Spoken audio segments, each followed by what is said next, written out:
형제와 여러분 안녕하세요. 오늘은 5월 1일 수요일 몰두해야 할 바른 교훈 복음이라는 제목으로 디모데전서 1장 1절부터 11절까지를 묵상합니다. 자, 오늘부터 새로운 책 디모데전서를 들어갑니다. 자, 1절. 우리 구주 하나님과 우리 소망이신 예수 그리스도의 명령을 따라 그리스도 예수의 사도된 바울은 이 편지를 누가 썼는지를 나타납니다. 바울이 썼죠. 근데 바울은 자기 자신이 예수님의 명령을 따라 사도됐다고 얘기합니다. 자신 누구인지 자기 아이덴티티를 분명히 생각하고 살아간다는 것을 보여줍니다. 여러분, 바울이 사명자가 된 것은 하나님의 부르심을 들었다는 것이죠. 하나님의 명령을 들었다는 것입니다. 그 다음에 그 명령에 따라 순종했다는 것이고, 그래서 사도라는 사명을 받았습니다. 여러분, 각자가 다 틀려요, 사명이. 자, 그래서 하나님의 음성을 듣고 하나님의 말씀을 듣고 거기에 순종함으로 각자의 자리에서 거기에 최선을 다하고 그것을 통해서 하나님의 나라를 이루기를 바랍니다. 2절. 믿음 안에서 참 아들 된 디모데에게 편지하노니. 자, 바울이 디모데에게 편지하는 내용입니다. 근데 디모데를 믿음 안에서 참 아들, 육신의 아들이 아니라 영적인 아들이라고 얘기합니다. 여러분, 육적인 자녀를 이 세상에서 낳아서 기르는 것도 중요합니다. 중요해요. 매우 중요합니다. 그러나 그만큼 중요한 것이 영적인 자녀를 삼고 품고 세우는 일이라는 것입니다. 여러분, 그래서 참 아들 된 디모데라고 표현했다는 것은 바울에게 영적인 자녀들이 많이 있지만 내가 믿고 맡기고 함께 하나님 나라를 이뤄갈 사람들이 이 영적인 아들 중에서 디모데만큼 믿을 사람이 없었다는 것이죠. 그래서 참 아들 되었다고 얘기합니다. 자, 그래서 바울에게 디모데가 있듯이 여러분에게 누가 있습니까? 주님 안에서 우리가 연약한 자를 세우고 함께 그들을 주님의 제자로 만들어가는 과정 가운데 여러분 인볼브 되셔서 기도로 눈물을 뿌리시고 세워가시고 그래서 자녀로 품고 세우고 그래서 함께 하나님 나라를 이루어가는 풍성한 삶을 살기 바랍니다.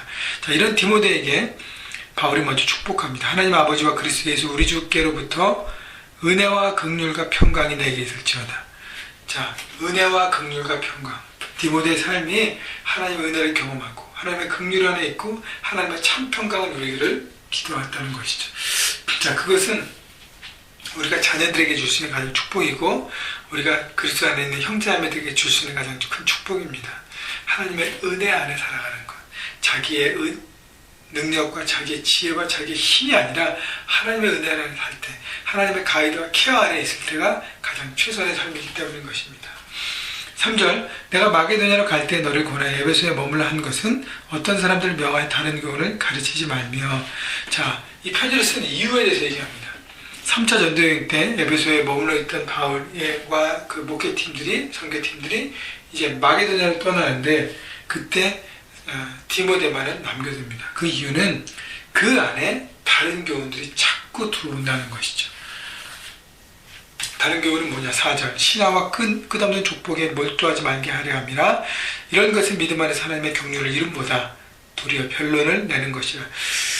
그래서 어떤 신화와 끝없는 족복, 다시 얘기하면 복음 외에 다른 것들로 그 진리를 흔들리게 하는 영지주의나 뭐 다른 여러 가지들이에요. 그래서 흔들리게 하면서 하나님의 뜻을 이루는 것보다는 오히려 변론 통해서 불화와 어떤 싸움과 그런 어떤 평강이 아닌 다른 것을 자꾸 내는 것이죠. 여러분, 하나님의 말씀 진리는 평강으로 평화로 우리를 인도하지만 여러분 잘못된 가르침은 우리를 복잡하게 하고 흔들리게 합니다. 자, 그래서 이 것의 목적은 5절, 이 교훈의 목적은 청결한 마음과 선한 양심과 거짓이 없는 믿음에서 나온 사랑이거늘 사람들이 이에서 벗어나 헛된 말에 빠져. 바울이 복음 전하는 복음은 청결한 마음, 선한 양심, 거짓 없는 믿음, 진리를 사랑의 베이스로 전했는데 어떤 이것에는 여러분 진리를 계속 들으면 너무 이렇게 공기 같아서 소중하고 진실인지 몰라요. 근데 현혹되는 어떤 한마디를 들으면 그게 아닌 다른 것을 이렇게 빠져갑니다.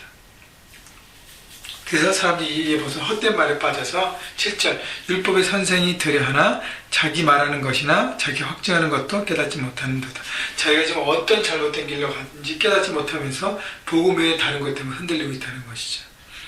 여러분, 잘못된 가르침은 율법 선생이 되게 한다는 것은 사람에게 집중하고 사람의 영향력 안에만 있게 하는 것입니다. 그래서 여러분 모든 이단들 보십시오. 교주, 리더, 그 사람이 하나님보다 더 강력한 힘을 갖고 있어요. 그렇게 보여집니다. 그렇기 때문에 그것은 잘못된 길로 갈 수밖에 없다는 것을 바울은 알고 디모데를 통해서 그를 잡기 원했다는 것이죠. 8절. 그러나 율법은 사람이 그것을 적법하게만 쓰면 선한 것을 우리는 아노라. 율법은 선한 것을 위해서 쓰여졌는데 율법의 목적은 9절 보면 율법은 옳은 사람을 위하여 세운 것이 아니요 오직 불법한 자와 복종하지 않은 자와 경건하지 않은 자와 죄인과 거룩하지 아니한 자와 망령된 자와 아버지를 죽이는 자와 어머니를 죽이는 자와 살인하는 자며 10절 음행하는 자, 남색하는 자, 인신매매를 하는 자와 거짓말하는 자와 거짓 맹세하는 자와 기타 바른 교훈을 거스르는 자를 위함이네. 그러니까 율법은 죄인을 위한 것이에요. 다시 죄를 드러내게 하는 것입니다. 하나님 말씀의 기준으로 살아가는 사람에게는 율법이 필요 없을 수 있습니다.